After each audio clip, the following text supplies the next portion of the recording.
Good afternoon. Sorry for the delay for everyone. We'll take up the next case. This is cause number C200132CPS. This is in the interest of Harley Seagle, a child. The case is set for a permanency hearing and pretrial. The case is currently set for trial July 28, 2021 at 9 a.m. with a dismissal date of September 6, 2021. The hearing today is being conducted pursuant to emergency orders of the Texas Supreme Court via Zoom video conference. Participating in the hearing today on behalf of the department is caseworker Darcel Stewart, Supervisor Isabella Reyes, and Regional Attorney Deborah Catherine Estrada. The mother of the child is Rebecca Sue Seagle, and I believe Ms. Seagle is participating in the hearing today. I'll confirm that in just a second. The attorney for Ms. Seagle is Andrew Graves, and Mr. Graves is participating in the hearing today. Jeff Beatty is participating as the guardian ad litem for the child, for the mother. The alleged father of the child is Jason Carter, also known as Jason King. He's been cited by publication through posting. There's also an alleged father, Stephen, last name unknown, cited by publication through posting, and an unknown father cited by publication through posting. Tom Davidson has been appointed as the attorney ad litem to represent all of those, the two alleged fathers and the unknown father. Emmett Fleming is the attorney ad litem for the child, and Mr. Fleming is participating in the hearing today. Maureen Sapisi and Bethany Pritchard are participating as the CASA guardian ad litem representatives for the child in this case. And I believe that is everybody that I have on my screen. I see one other person. I believe there's somebody on our conference under the designation iPhone. Ma'am, could you identify yourself for the course, please? I'm sorry, I think you're muted right now, ma'am.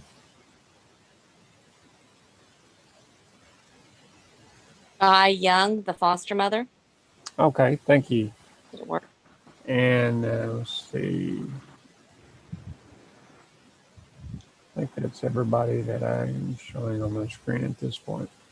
All right, if I didn't say so earlier, the child is excused from participating in the hearing.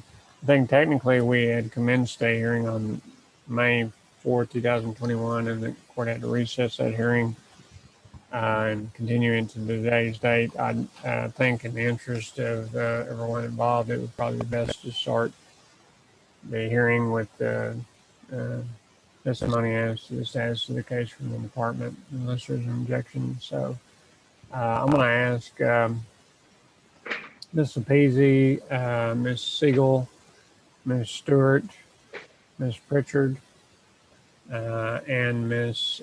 Young. If each of you could raise your right hands, please. Each of you solemnly swear or affirm any testimony given today before the court will be the truth, the whole truth, and nothing but the truth, so help you God. Yes, sir. Yes, sir.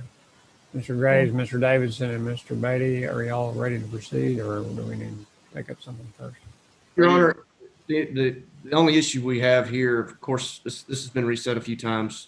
Ms. Seagle just called Mr. Beatty and myself and notified us that she's supposed to be at work right now, to our knowledge, due to the delay.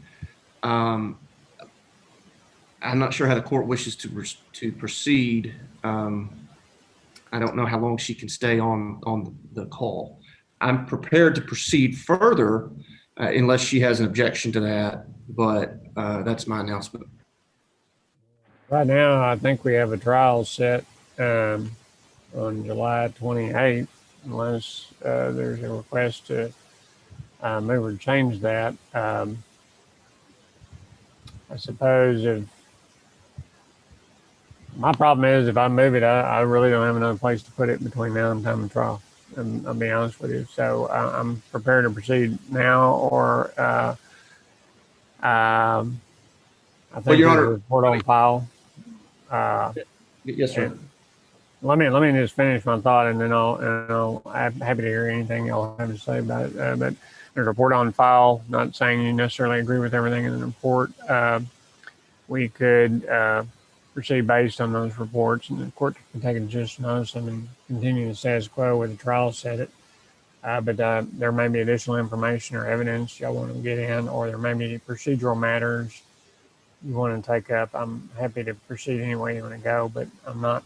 I apologize for us running behind today, but it's been that way all day, and y'all are unfortunately at the end of that. So that's where we are. So I'm sorry. I'll come back to you now, Mr. Rose. Thank you, Judge. The issue that we have, of course, is this particular hearing has been reset for almost 2 months, and if not more. I could be incorrect about that, but there are issues. As to my reading, I think Mr. Betty would agree as to the contents of the court report. Some of the things that are being reported in there are aged, if not inaccurate at this time. And Ms. Seagle, Your Honor, I'm kind of at a loss here because of the fact that this hearing, I know that we're butted up against the trial date. If it requires it, I'd request a continuance on the trial date if that's necessary in order for us to have a further proper hearings. And I don't know if Mr. Betty agrees with me. Mr. Betty, you have he's nodding his head. Sir, I think I understand the court's docket. I'm on it quite a bit, so I'm not trying to, but I can't see no other way to proceed if we can't handle these pretrial matters to reset the trial. Okay.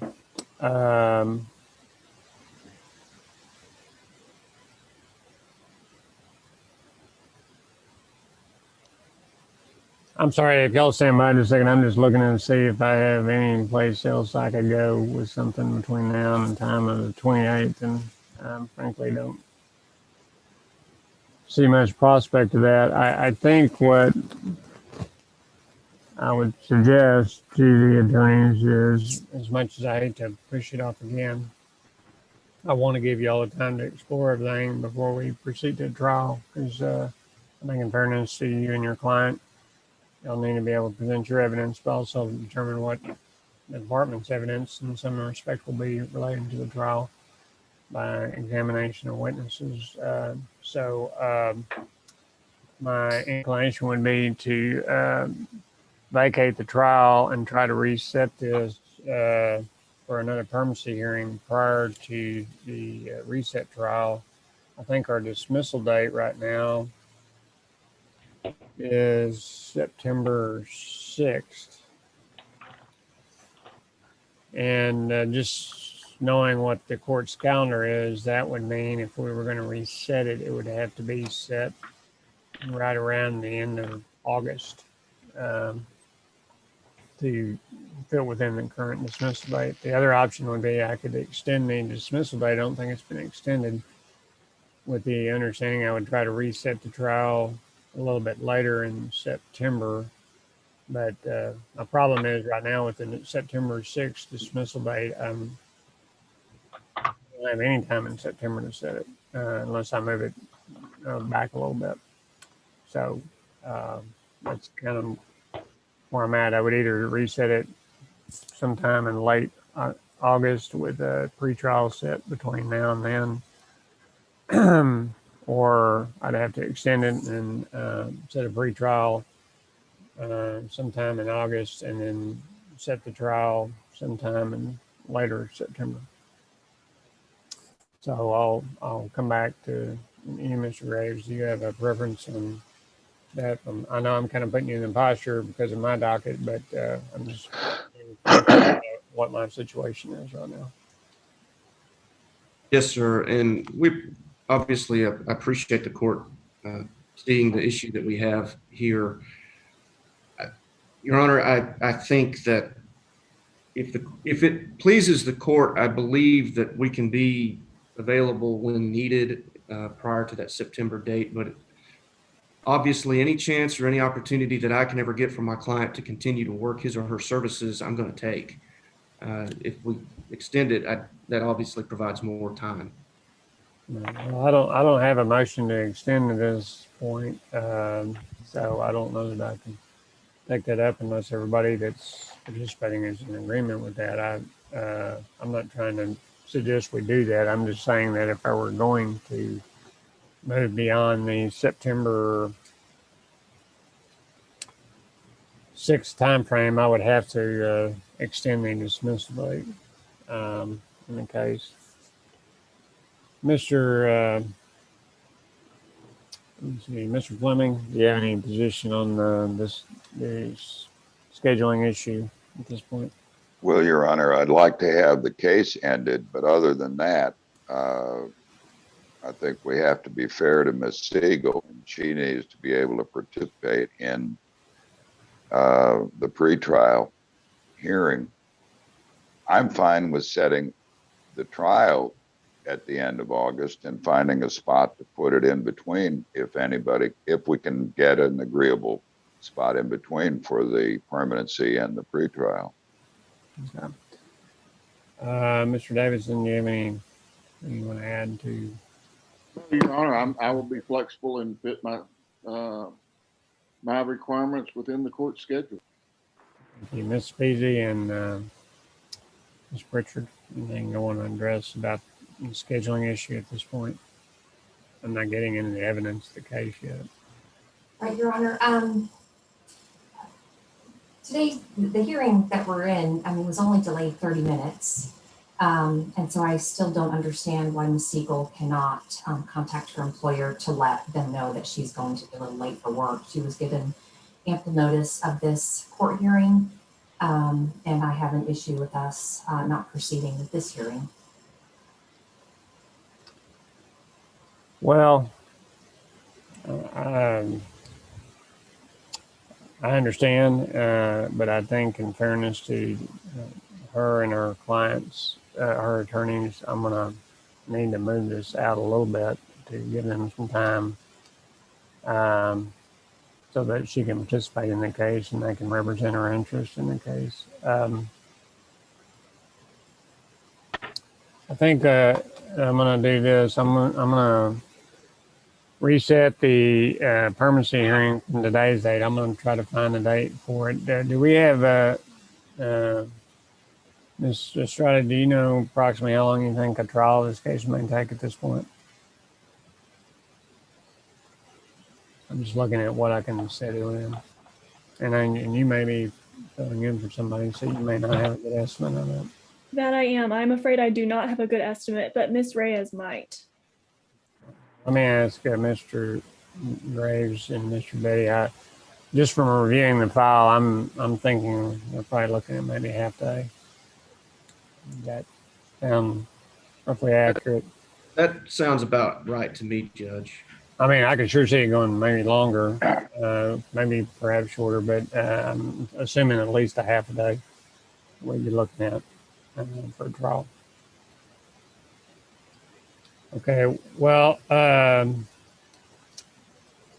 what I'm gonna do. I'm gonna try to find another setting in August to reset that permanency hearing, and I'm gonna look real hard at our docket in August.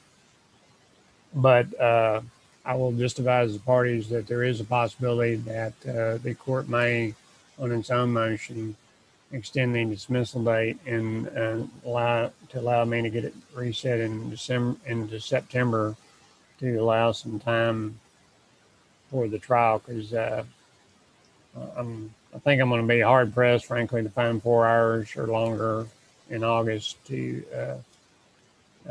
get this case set for a hearing unless something unusual happens between now and then. So that would be my inclination. I'll let the court and the parties know as soon as I can make that determination. Could I please say something? I'm sorry, I'm not sure who's speaking. Is that Ms. Seagle? That's me. Okay, It's Rebecca Seagle. Yeah, Ms. Seagle, you'll need to consult with your attorney before you say anything. I don't know that anything you would say would be adverse to your interest, but that's part of the reason why they're here to represent you. So I think it'd be better served to. Well, ma'am, I'm going to direct you to communicate with them. If they feel feel it'd be in your interest to address the court when we have the hearing, we can certainly, they'll certainly have an opportunity to allow you to testify at that time. I understand all of that. I honestly do, but because I have work and everything, I feel that it would be beneficial to have a 2 weeks notice.